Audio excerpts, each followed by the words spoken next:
ಏನಿವತ್ತು ಸಿಟಿ ಗ್ರಾಮದ ಬಳಿ ಕೇಶವ ಕನ್ಸ್ಟ್ರಕ್ಷನ್ಸ್ ಅನ್ನೋ ಜಲ್ಲಿ ಕ್ರಷರ್ ಒಂದು ಪ್ರಾರಂಭ ಆಗಿದೆ. ನಮ್ಮ ಜಿಲ್ಲಾಧಿಕಾರಿಗಳು ಎಂ.ಆರ್. ರವಿ ಅವರು ಕೊನೆಯ ದಿನಗಳಲ್ಲಿ, ಅವರು ರಿಟೈರ್ಡ್ ಆಗುವ ಕೊನೆಯ ದಿನಗಳಲ್ಲಿ ಇದಕ್ಕೆ ಅನುಮತಿಗೆ ನೀಡಿ ಇಲ್ಲಿಂದ ಅವರು ನಿವೃತ್ತಿ ಆಗಿರ್ತಾರೆ. ಇದನ್ನು ನಾವು ಗಮನಿಸಿದರೆ ಅವರು ನಿವೃತ್ತಿಯ ಸಮಯದಲ್ಲಿ ಯಾಕೆ ಇದನ್ನು ಅನುಮತಿನ ನೀಡಿದರು ಅನ್ನೋದನ್ನು ನಾವಿಲ್ಲಿ ಯೋಚನೆ ಮಾಡಬೇಕಾಗಿದೆ. ಅವರು ಇರುವಂಥ ಸಮಯದಲ್ಲಿ ಒಳ್ಳೆಯ ಹೆಸರಿತ್ತು ಅವ್ರಿಗೆ. ಈಗ ನೋಡ್ತಿದ್ರೆ ಇಂಥವೆಲ್ಲ ಮಾಡಿದಾರಲ್ಲ ಅನ್ನೋದು ಅವ್ರ ಮೇಲೆ ಒಂದು ಥರ ಬೇಸರವನ್ನು ಸಹ ನಮಗೆ ಬರ್ತಾ ಇದೆ. ಹಾಗೆ ಏನಿವತ್ತು ಇಲ್ಲೊಂದು ಮುಜರಾಯಿ ದೇವಾಲಯ ಇದೆ ಸೀತೆಯಲ್ಲಿ, ನಮ್ಮ ಸೀತಿ ಭೈರವೇಶ್ವರ ಸ್ವಾಮಿ ದೇವಾಲಯ ಒಂದಿದೆ.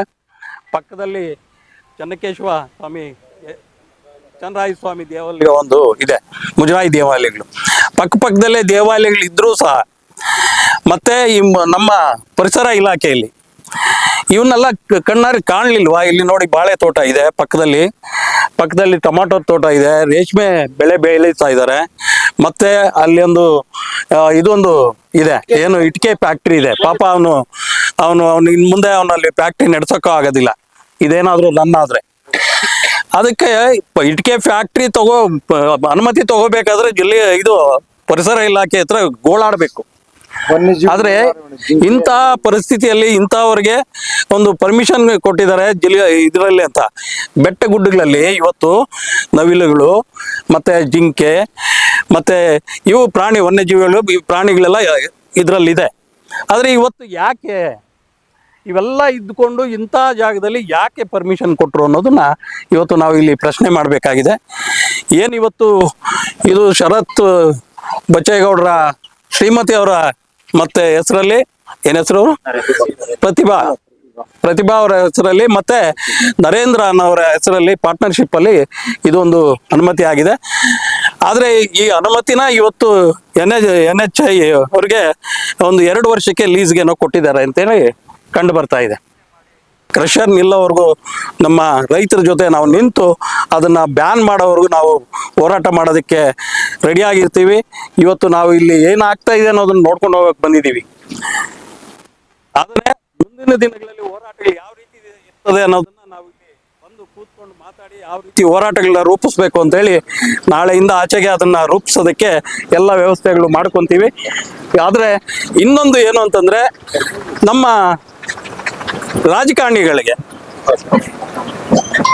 ಯಾಕೆ ಗೊತ್ತಾಗೋದಿಲ್ವಾ? ಜನರ ಸೇವೆ ಮಾಡ್ತೀವಿ ಅಂತ ಬಂದು ಇಂಥ ಕಡೆ ಜನರ ಸೇವೆ ಮಾಡೋದು ಬಿಟ್ಟು ಈ ರೀತಿ ಜನರಿಗೆ ತೊಂದರೆ ಮಾಡುವಂಥ ಕೆಲಸಗಳು ಯಾಕೆ ಮಾಡ್ತಾರೆ ನಮ್ಮ ರಾಜಕಾರಣಿಗಳು ಅನ್ನೋದನ್ನು ನಾವು ಯೋಚನೆ ಮಾಡಬೇಕಾಗಿದೆ. ಯಾಕೆಂತಂದರೆ ಇವತ್ತು ಶರತ್ ಬಚ್ಚೇಗೌಡರ ಶ್ರೀಮತಿ ಅವ್ರ ಪ್ರತಿಭಾ ಅವ್ರ ಹೆಸರಲ್ಲಿ ಇದಿದೆ ಅಂತಂದಾಗ ನಮಗೂ ಒಂದು ರೀತಿಯಲ್ಲಿ ಆಶ್ಚರ್ಯ ಆಯಿತು. ಯಾಕೆ ಅವ್ರು ಯಾಕೆ ಈ ರೀತಿ ಜನರ ವಿರೋಧ ಮಾಡದೆ ಇಲ್ಲಿ ಯಾಕೆ ಮಾಡಕ್ಕೆ ಬಂದರು ಅಂತ ನಾವು ಈಗ ಹೇಳ್ತಾ ಇದ್ದೀವಿ. ಶರತ್ ಬಚ್ಚೇಗೌಡ್ರಿಗೂ ಹೇಳ್ತೀವಿ, ಅವ್ರ ಶ್ರೀಮತಿ ಅವ್ರಿಗೂ ಹೇಳ್ತೀವಿ, ಮತ್ತೆ ಅವ್ರ ಬಚ್ಚೇಗೌಡ್ರಿಗೆ. ಯಾಕೆಂದ್ರೆ ಬಚ್ಚೇಗೌಡರು ಈ ಥರದ್ದು ಯಾವುದು ಮಾಡಲಿಲ್ಲ ಅವರ ಜೀವಿತಾವಧಿಯಲ್ಲಿ, ಅವರ ರಾಜಕಾರಣದ ಜೀವನದಲ್ಲಿ. ಅವರು ರೀತಿ ಬೇರೆ ಒಂದು ವ್ಯಾಪಾರ ಮಾಡಿದ್ರು. ಆದರೆ ಈ ಥರದ ಜನಸಾಮಾನ್ಯರಿಗೆ ತೊಂದರೆ ಆಗುವಂಥ ಕೆಲಸಗಳು ಮಾಡಲಿಲ್ಲ. ಆದರೆ ಶರತ್ ಬಚ್ಚೇಗೌಡರ ಗಮನಕ್ಕೂ ನಾವು ಇದನ್ನು ತರೋದಕ್ಕೆ ಪ್ರಯತ್ನ ಮಾಡ್ತೀವಿ. ಇದನ್ನು ಕೂಡಲೇ ನಿಲ್ಲಿಸಬೇಕು. ಇದನ್ನು ಬೇರೆ ಕಡೆ ನೀವೆಲ್ಲಾದರೂ ತೊಗೊಂಡೋಗಿ ಶಿಫ್ಟ್ ಮಾಡ್ಕೊಳ್ಳಿ, ಇಲ್ಲಿ ಮಾತ್ರ ಬೇಡ. ಯಾಕೆಂತಂದರೆ ಇಲ್ಲಿ ತುಂಬ ಜನರಿಗೆ ತೊಂದರೆ ಆಗ್ತದೆ, ರೈತರಿಗೆ ತೊಂದರೆ ಆಗ್ತದೆ, ವನ್ಯಜೀವಿಗಳಿಗೆ ತೊಂದರೆ ಆಗ್ತದೆ, ಮುಜರಾಯಿ ದೇವಾಲಯಗಳಿಗೆ ತೊಂದರೆ ಆಗ್ತದೆ. ನೀವು ಸಹ ಇಲ್ಲಿನ ಏನು ದ್ಯಾವರದವ್ರೆ, ಯಾರು ಶರತ್ ಬಚ್ಚೇಗೌಡರು ಸಹ ಸಿಟಿ ಭೈರವೇಶ್ವರ ದ್ಯಾವರದವ್ರೆ. ನೀವ್ಯಾಕೆ ದೇವಾಲಯದ ಬಂದು ಒಂದ್ಸಾರಿ ಚೆಕ್ ಮಾಡ್ರಿ. ಆ ಪಿಲ್ಲರ್ಸ್ ಎಲ್ಲ ಬಿರುಕು ಬಂದಿರೋದನ್ನೆಲ್ಲ ಕಣ್ಣಾರಿ ನೋಡಿ ನೀವು ಇದನ್ನ ನಡೆಸ್ಬೋದಾ ಬೇಡ ಅನ್ನೋದನ್ನ ನೀವು ಗಮನದಲ್ಲಿ ಇಟ್ಕೊಂಡು ಮುಂದೆ ನಡೆಸ್ರಿ ಅನ್ನೋದನ್ನ ನಾವು ಈ ಸಮಯದಲ್ಲಿ ಹೇಳ್ತಾ, ಕೂಡಲೇ ಇದನ್ನ ನಿಲ್ಲಿಸ್ಬೇಕು. ಜಿಲ್ಲಾಡಳಿತ ಇದನ್ನ ನಿಲ್ಲಿಸ್ಬೇಕು. ಜಿಲ್ಲಾಡಳಿತ ಕೂಡಲೇ ಇದನ್ನ ಯಾವುದೇ ಕಾರಣಕ್ಕೂ ನಡೆಯೋದಕ್ಕೆ ಬಿಡಬಾರ್ದು. ಜಿಲ್ಲಾಡಳಿತ ಏನಾದರೂ ಬಿಟ್ಟಿದ್ದಾದ್ರೆ ಇದು 4-5 ಹಳ್ಳಿಗಳಲ್ಲಿ ಆಗುವಂಥ ಪರಿಣಾಮಗಳಿಗೆ ಜಿಲ್ಲಾಡಳಿತ ಕಾರಣ ಆಗ್ತದೆ ಅನ್ನೋದನ್ನ ಈ ಸಮಯದಲ್ಲಿ ಹೇಳ್ತಾ ನನ್ನ ಮಾತನ್ನು ಮುಗಿಸ್ತಾ ಇದ್ದೀನಿ. ಧನ್ಯವಾದಗಳು.